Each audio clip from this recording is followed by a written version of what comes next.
pound-for-pound fighter in the world.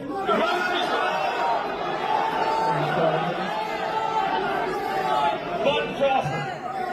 Apologies to the monster and Usyk. Bud Crawford has my vote for best pound-for-pound. Who was the best pound-for-pound before Bud?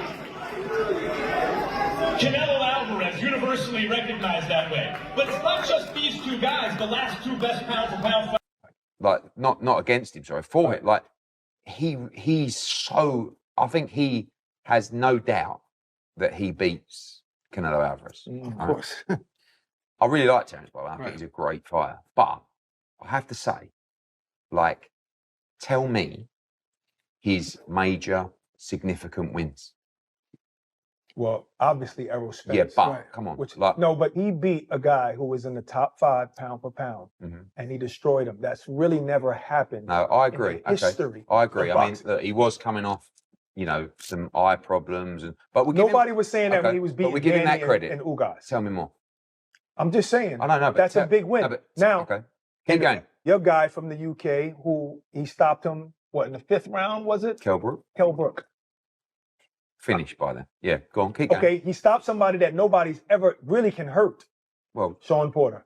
I mean, yeah, but that was about 8 years before, and Errol Spence stopped. That wasn't. What do you mean? Yeah, 8 when he years beat before? Sean Porter. No, that was in 2023. Who? Terence Crawford beat Sean Porter. No, I'm talking about Kell Brook against Sean Porter. No, I Sorry, was talking about yeah. Bud. I'm not talking about that. But he stopped him, though. Nobody's ever able to really hurt Sean. By the way, I'm not disagreeing with you. I'm just that was a great win. Is like an open and he didn't have a lot of names at 140, but Postal and all those guys, those are good fighters. They weren't big names. Just like Bam, he doesn't have the great. He doesn't have a whole lot of great names. Just like Strada. In a way, yeah, he does have two great fights. But in a way, by the way, he's one of my favorite doesn't fighters. have a bunch of. The tension between Canelo Alvarez and Terence Crawford has officially reached a boiling point. What started as respectful talk between two champions has now turned personal. You liking Canelo versus Crawford? Well, I'm a giant Crawford fan because I think he's the best switch hitter since Marvin Hagler. I also think Canelo is slowing down, and Canelo is more of a one-punch fighter now than the combination fighter he was. Canelo's resume, but I won't. You know, I wanna, you know, pay homage to the fighters that he fought.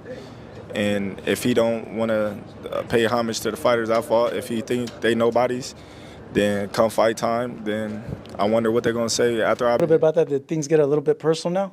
Yeah, a little bit more personal because, you know, I did respect him.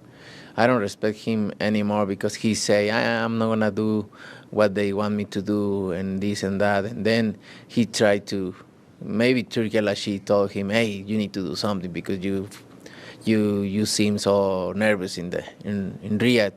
So and he tried to he walking me back, and that's why I pushed him. And you know, like I say, don't. People in his camp believe that he's even going to stop him. But yeah, what's your thoughts? If there's any man that could do it, it would be Terence Crawford. But I just think the sheer size of Canelo is going to be too much on the line. So do you think size will be too much? I mean, you were in there with Canelo. You landed good shots and he took them, right? Yeah, I mean, listen, Terence Crawford is an exceptional talent, but I think the size will be the factor on the night, and he'd just be too big, too strong. Canelo didn't take it lightly when he heard Crawford had been sparring with Floyd Mayweather in training. He sees it as a calculated move, an attempt to embarrass him and question his place in boxing. In his words, Crawford has crossed the line. Things that you can do with somebody bigger and stronger, you know, you can either try to push them back, you know, because 9 times out of 10, a strong fighter not used to going back, you know, so it kind of fucks them up in the head, you know. Yeah. Or you can just box them because some of them just slower than others because they got flat feet, and they just looking to load up on certain shots. Now, Crawford's definitely right here. There's 2 ways to beat a pressure fighter like Canelo. Either you put the pressure back on him, which is where guys like Triple G and Bivol had success, or you use your superior skills and footwork on the outside, which is how Floyd Mayweather won. Now, Crawford, he can't use the pressure approach because he's not as physically dominant as guys like Golovkin or Bivol. You know, Bud is a welterweight or junior middleweight jumping up. He doesn't have the size to push Canelo back. Now, the outside boxing approach, that is definitely Crawford's best chance against Canelo. You know, he is right. Canelo does struggle to cut off the ring at times. We saw that in the Skull fight. and he does load up on single shots now. But at the same time, Crawford is not the same pure boxer that Floyd Mayweather was. You know, Mayweather rarely got hit in that shell, and his form of countering, you know, a pull counter, for example, was, I'm not going to get touched, and then I'll make you pay. Whereas Crawford's style of counterpunching is different. Bud will take one to throw 2 or 3 back, and he can't do that against Canelo because of the size and power difference. If Bud takes a clean right hand to throw back an uppercut or a hook, he's either going to get dropped or he's going to end up on his bike like Jermell Charlo. So while I do agree Crawford does have the superior skill set in this fight, but because he doesn't have the size to push Canelo back or the defense of someone like Mayweather to stay perfect for 12 rounds on the outside, I do think Canelo's size and power will make the difference in this fight. And that Crawford, meanwhile, hasn't backed down. He's questioned the quality of Canelo's resume, pointing out that many of his biggest wins came against fighters who were already on the decline. Because even if I have some doubts and misgivings about the size matchup, it is 2 action fighters who like to fight aggressively at times, not all the times, going against each other, and we'll see who can open the other person's tuna can. Over 15 years of knowing him, amateur, professional, I've seen where he started.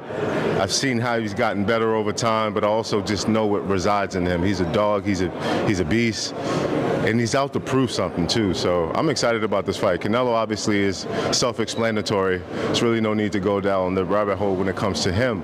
But I do see this being as a 50-50 fight.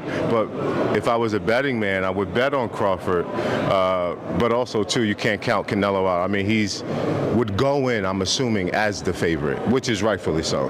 A lot of people say that version that you fought was probably the best, Canelo Alvarez. And since then, obviously, naturally, he's slightly declined. Yeah. Do you see this decline that people talk about? Well, I can see in increments because Canelo, which I've always said is an amazing, legendary fighter, but he fights in spurts.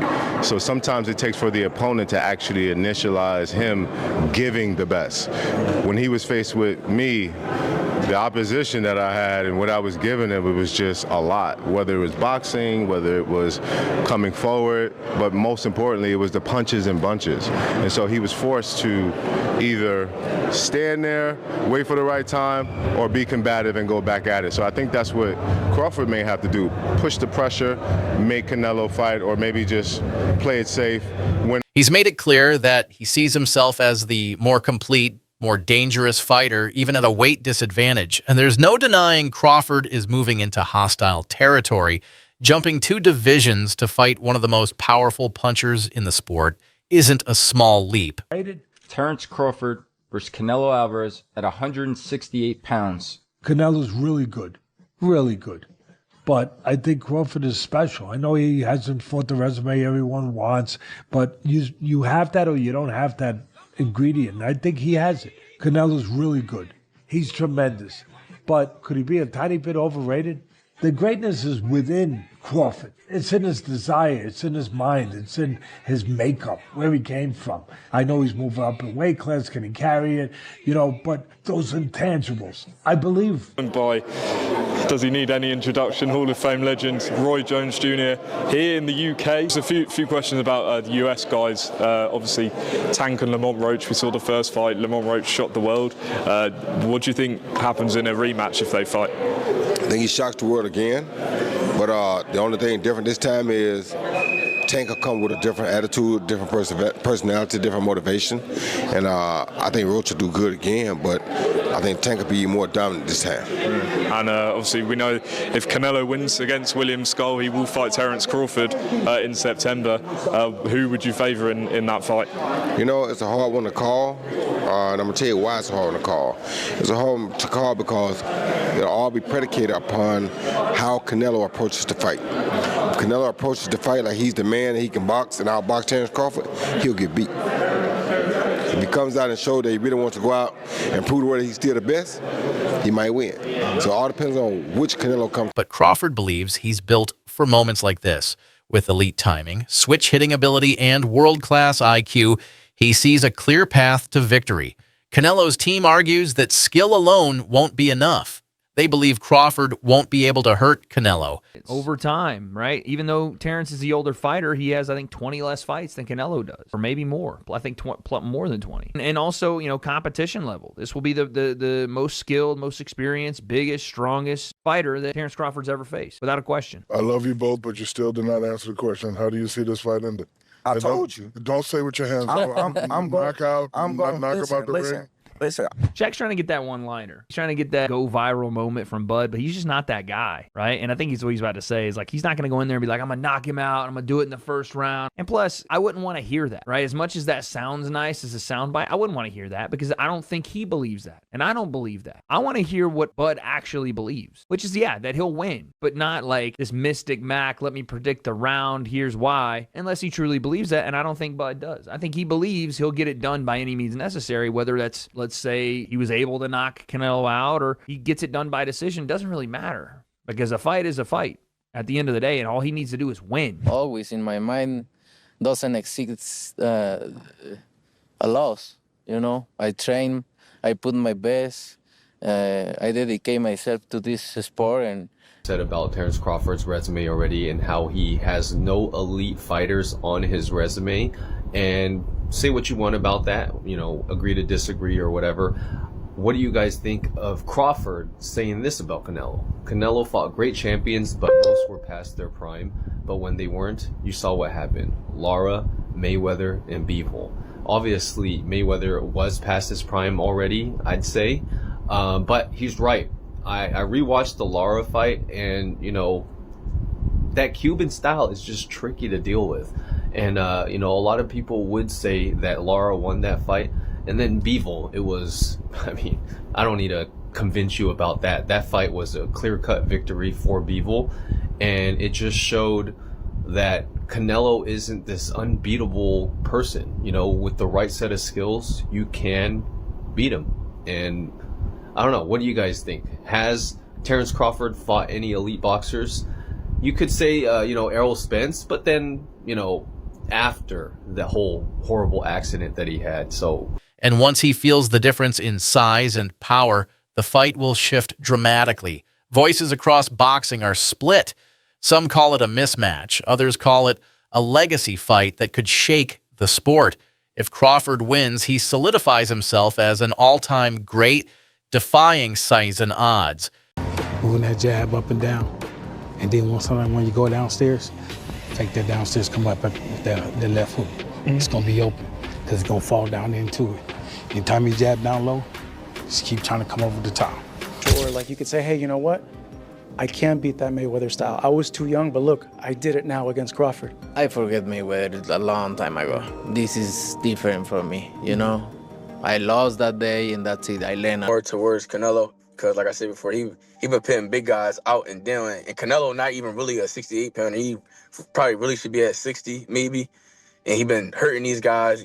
I think he be dropping these guys and things like that. So, and them guys be way bigger than him come fight night. I know that for sure. They be probably close to 200 pounds, and he dropping those guys like that. So, I don't know. You know, it's gonna be a great fight. You know, the fans want to see it. So, you know, so be it. I think Crawford should take a warm-up fight.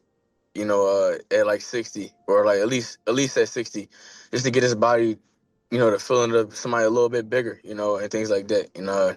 I know when you go up a weight, you gotta, you know, develop that power and not develop the power, but like put that muscle on and be heavier and things like that. So he might not want to take a fight because he's trying to build up right now. But I think he should, just to stay sharp and that way he don't. If Canelo wins, he silences the doubters and proves once again that legacy can't be rewritten by talk. This isn't just another mega fight. This is a clash of eras, styles, and mindsets. Canelo versus Crawford. Well, I'm a giant Crawford fan because I think he's the best switch hitter since Marvin Hagler. I also think Canelo is slowing down, and Canelo is more of a one-punch fighter now than the combination fighter he was when he was younger. Do you think Terrence Crawford can beat Canelo Alvarez? Yeah, I think he can win. Okay. I don't know if he's going to win, but I think he can win. He's going to have to box a brilliant fight. If Ray Leonard could beat Marvelous Marvin Hagler, then Terrence Crawford can beat Canelo Alvarez. Why do you say that? Same equation. Get in, get out. Get in, get out. Over and over and over. He's got to figure the angles and the approaches that will allow him to step in, land to the body, or occasionally upstairs. In terms of crafting a plan and going into camp? No, not really. You know, we know the type of fighter Canelo is. So, as a fighter, you mentally prepare for things like that. You know, and then as a trainer, just making sure he's sharp. You know, his mental game is sharp. His physical game is sharp. Strength-wise, nutrition is everything. Got to, like I said, hitting on all cylinders. So by the time he step in that ring, it's two pound-for-pound kings with something to prove, and only one will walk away with their legacy untarnished. Whose side are you on?